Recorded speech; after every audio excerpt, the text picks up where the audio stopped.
이 낯선 것이 굉장히 중요한데요. 부부가 서로 낯선 관계가 된다면 참 문제가 많습니다. 이건 심각한 문제입니다. 많은 사람들이 부부지간에는 이 낯선 관계로서 친한 것 같으면 친하지 않아요. 먼 낯선 사람처럼 그렇게 살아갑니다. 이것은 굉장히 중요한 문제가 있어요. 그래서 베드로전서 3장 7절에 중요한 것이 있습니다. 남편된 자들아, 이와 같이 지식을 따라 너희 아내와 동거하고. 베드로전서 3장 7절 참 중요한 말입니다. 지식을 따라 너희 아내와 동거하고 그랬습니다. 지식. 이 뭐냐면 여자에 대해서 연구하라는 것입니다. 우리가 이 세상에 살면서 연구할 것, 알 것 굉장히 많지만은요, 사실은 우리가 부부가 서로 알지 못하기 때문에 서로 낯설어요. 낯선 존재가 돼요. 그런데 베드로는 지식을 가지고 너희 아내와 동거하라 그랬어요. 왜 그러냐면 이것은 미스터리, 비밀, 신비인데 아무리 파도 거기에는 깊고 깊은 것이 의미가 있기 때문에 우리가 그것을 지식으로 파고 들어가야 된다는 그런 뜻입니다. 깊이 연구해야 되는 것입니다. 이것을 연구하지 못하면 안 돼요. 그래서 부부에게서는 연합을 통해서 우리가 얻는 그 기쁨이 얼마나 놀랍다는 것을 알기 위해서 이렇게 하는 것입니다. 저는 더 연약한 그릇이라고 그랬어요. 연약한 그릇이라는 잘 깨진다는 말이지요.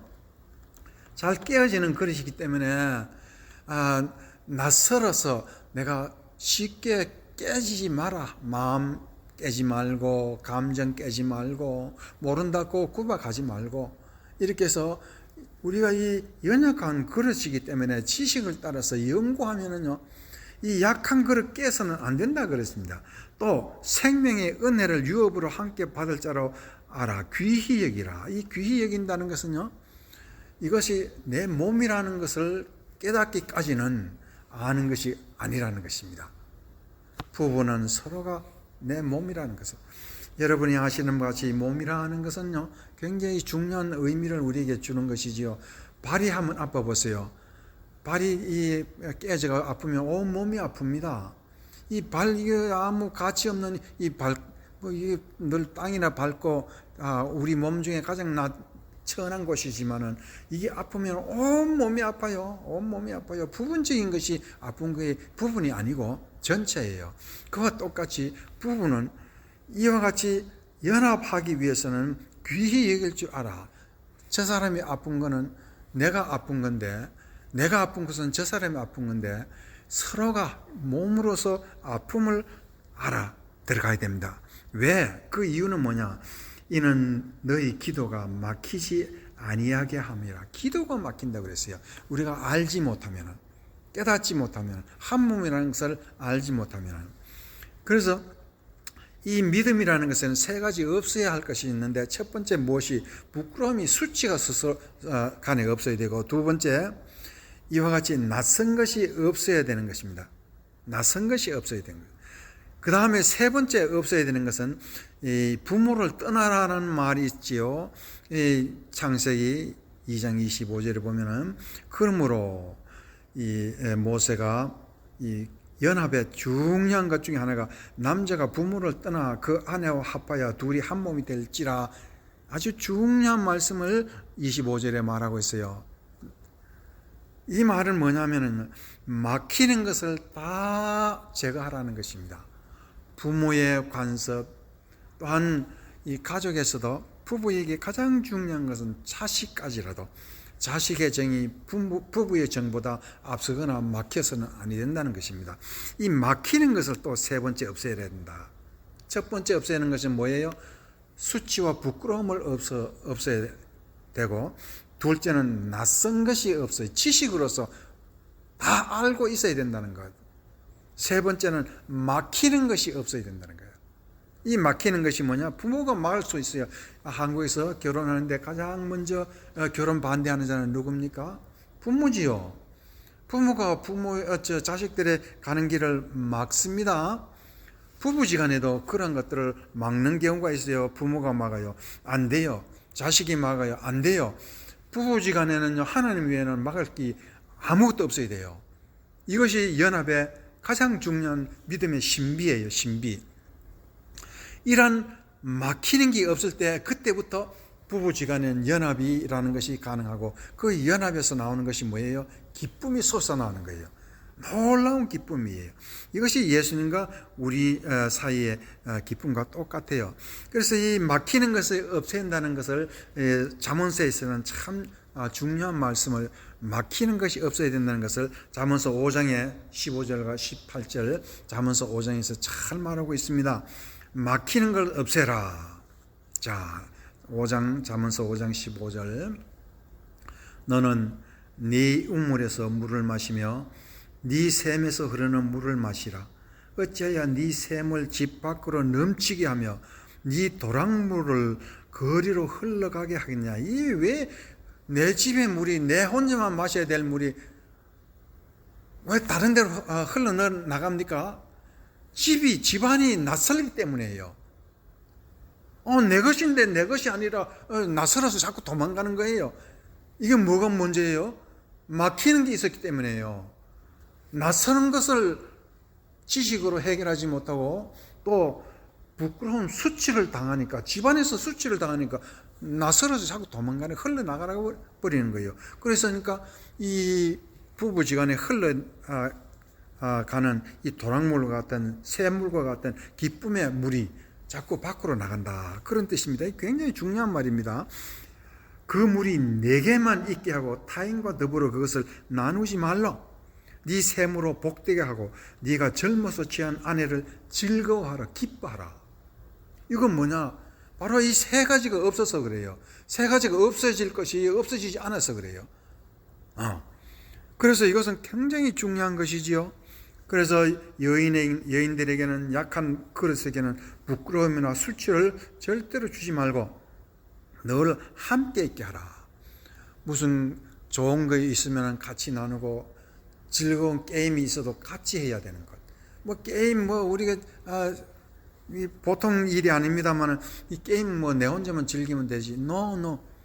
우리가 인생 살면서 적은 게임도 음식을 나누는 것 같이 해야 된다. 절대로 우리는 함께 해야지, 늘 곁에 있어야지.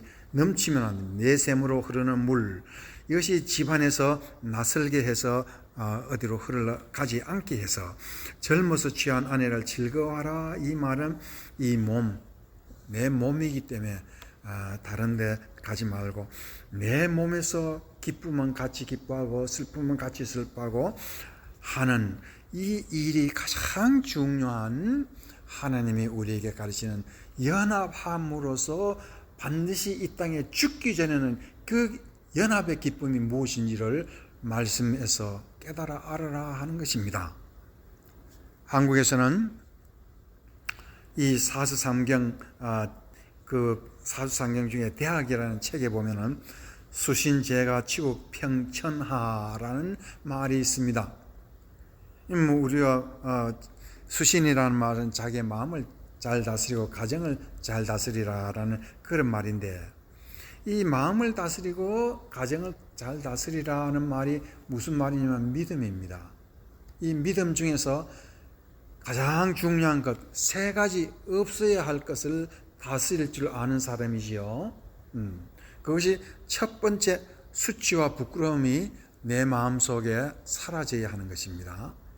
그리고 내 마음속에 막히는 것을 없앨 줄 알아야 하는 것입니다. 또한 내가 낯선 내 자신을 보고 내가 낯설어할 때가 있어요. 내가 이게 내 자신이 맞는가? 이렇게 질문할 때가 있죠. 이거 내 자신과 내 자신에게도 똑같은 세 가지가 없어야 내 자신에게도 믿음이라는 것이 생기게 됩니다. 그래서 이와 같은 믿음으로서 수신제가 치국 평천하를 가장 잘한 사람이 창세기에 나타난 사람이 요셉이라는 사람입니다. 이 요셉이라는 사람이 여러분이 아시는 바와 같이 창세기 39장 1절에서 3절 말씀에 보면은 39장 1절 3절, 요셉이 이끌려 팔렸다, 그런 뜻입니다. 이끌려 애굽에 내려가매 바로의 신하 친위대장 애굽 사람 보디발이 그를 그리로 데려간 이스마엘 사람의 손에서 요셉을 사니라. 이 말이 뭐냐 하면은요, 요셉은 지금 물건 취급받았습니다. 그런데요, 요셉과 하나님의 관계는 어떻게 되었습니까? 세상은 요셉이 물건 취급받아서 수치스러운 부끄러운 존재가 되었습니다. 그럴 때 요셉은 하나님 앞에서는 어떤 사람이 있습니까? 하나님과 요셉 사이는 막히는 게 없어요. 막히는 게 없어요. 그 말씀을 이제 읽습니다. 여호와께서 요셉과 함께 하심으로 그랬어요. 세상에서는 요셉은 물건 취급받았어요. 그런데 요셉의 마음에는 세 가지 없어야 할 것이 없어졌어요. 무엇이? 자기 마음속에 수치가 없어요. 하나님 앞에서. 왜? 하나님을 사랑하니까. 하나님이 또한 늘 나와 함께 계신다는 것을 믿으니까, 내 곁을 떠나지 않는다는 걸 아니, 그 어릴 적부터 꿈속에서부터 그 꿈을 꿀 때 하나님이 자기 곁에 있다는 걸 알았거든요. 그래서 요셉이 남의 집에 가서 종살이 하면서 팔려간 신세지만은 물건 취급받아도 하나님은 자기와 막히는 없는 그런 관계가 되었어요. 그러니까 어떻게 되었습니까? 함께 하심으로, 그리고 난 다음에 꼭 나오는 말이 그가 형통한 자가 되었 그랬습니다. 하나님하고 나하고 믿음으로 막히는 게 없으니까 세 중에 세 개가 다 없어야 될 게 없어졌어요. 그러니까 형통한 자가 되었다 했어요. 하나님 앞에 수치스럽지 않고, 하나님이 먼 낯선 분이 아니고, 하나님이 또한 나와 막히는 것이 없는 늘 곁에 계신다는 이 세 가지를 알았어요. 그랬더니 요셉은 형통한 자가 되어 그의 주인 애굽 사람의 집에 있으니 그의 주인이 여호와께서 그와 함께 하심을 보며, 참 기가 막히는 걸 다 봤죠. 여호와가 함께 하는 것을 봤습니다. 그와 똑같이 요셉도 자기 곁에는 막힘이 없는 하나님이 옆에 계신다는 것을 늘 믿었습니다. 이것이 바로 수신제가 지옥 편천하는 것입니다. 보며 여호와께서 그의 범사에 형통하게 하심을 보았더라. 그러니까 형통하게 만들 뿐만 아니라 보디발의 집에 있는 모든 것을 다 통치권을 주었습니다. 이것이 바로 우리가 얘기하는 이 믿음으로 연합될 때에 오는 기쁨입니다. 그래서 이 요셉의 인생을 자기 아버지 야곱이 죽기 전에 요셉을 향해서 12 아들을 다 앞에 놓고 마지막으로 죽기 전에 기도를 하는데, 그 기도의 문이 창세기 49장 24절에서 25절에 있습니다. 요셉의 활은 돌이여 굳세며 그랬습니다. 요셉은 이 세상에 나와가지고 아버지 사랑받다가 팔려가지고 남 앞에서 물건 취급받았지만은 도리어 굳셌다. 왜? 하나님과 막히는 힘이 없는 사람이었기 때문에. 그의 팔은 힘이 있으니 그는 야곱의 전능자 이스라엘의 반석인 목자의 손을 힘입음이라. 그래서 하나님께서는 그에게 복을 주셨습니다. 그가 네게 복을 주실 것이라. 위로 하늘의 복과 아래의 깊은 샘의 복과, 이 샘의 복이라는 게 부부의 마음에서 나오는, 가정에서 나오는 샘의 복입니다. 젖먹이는 복과 태의 복이 있으리라. 놀라운 복을 주셨습니다. 이것이 어디에서 나오냐? 연합에서 나오는 복입니다. 부부에서 우리가 연합하면은 부부에서 나오는 태의 복과 젖먹이의 복이 있고, 이 세상의 복이 가득가득 나옵니다. 그것이 기쁨입니다. 예수님과 하나님과의 연합에서도 놀라운 기쁨이 있습니다. 그것이 그 도리어 화살이 되어 큰 팔에 힘이 되고 전능자가 그를 돌본다 했습니다. 이제 오늘 우리 예수님께서 돌아가시기 전에 제자들에게 내 기쁨을 제자들에게 주기 위함입니다 라고 기도한 이유는 여러분들도 연합에 기쁨을 가지고 예수님 앞에서나 가정에서나 어디서나 연합의 기쁨을 나누는 여러분이 되시기를 주의 이름으로 축원합니다.